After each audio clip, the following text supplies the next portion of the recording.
जब अच्छे दिन नहीं रहे तो बुरे दिन भी नहीं रहेंगे। ओशो कथा सागर। एक अंधकारपूर्ण रात्रि में कोई व्यक्ति नदी तट से कूदकर आत्महत्या करने का विचार कर रहा था। वर्षा के दिन थे और नदी पूर्ण पर थी। आकाश में बादल घिरे थे और बीच बीच में बिजली चमक रही थी।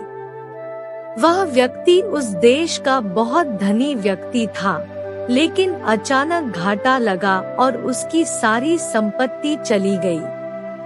उसके भाग्य का सूरज डूब गया था और उसके समक्ष अंधकार के अतिरिक्त और कोई भविष्य नहीं था। ऐसी स्थिति में उसने स्वयं को समाप्त करने का विचार कर लिया था, किंतु वह नदी में कूदने के लिए जैसे ही चट्टान के किनारे पर पहुंचने को हुआ कि किन्हीं दो बूढ़ी लेकिन मजबूत बाहों ने उसे रोक लिया। तभी बिजली चमकी और उसने देखा कि एक वृद्ध साधु उसे पकड़े हुए है।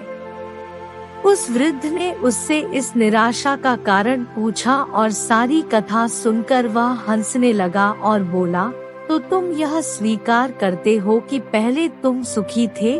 वह व्यक्ति बोला, हाँ, मेरा भाग्य सूर्य पूरे प्रकाश से चमक रहा था और अब सिवाय अंधकार के मेरे जीवन में और कुछ भी शेष नहीं है। वह वृद्ध फिर हंसने लगा और बोला, दिन के बाद रात्रि है और रात्रि के बाद दिन।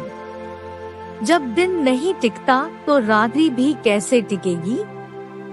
परिवर्तन प्रकृति का नियम है। ठीक से सुन लो, जब अच्छे दिन नहीं रहे तो बुरे दिन भी नहीं रहेंगे।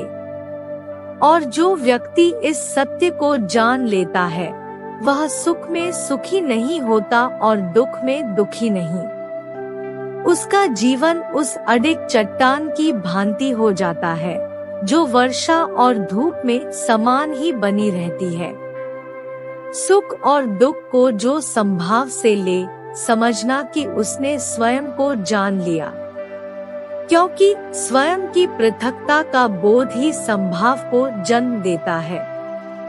सुख दुख आते और जाते हैं, जो न आता है और न जाता है वह है स्वयं का अस्तित्व। इस अस्तित्व में ठहर जाना ही समग्र है।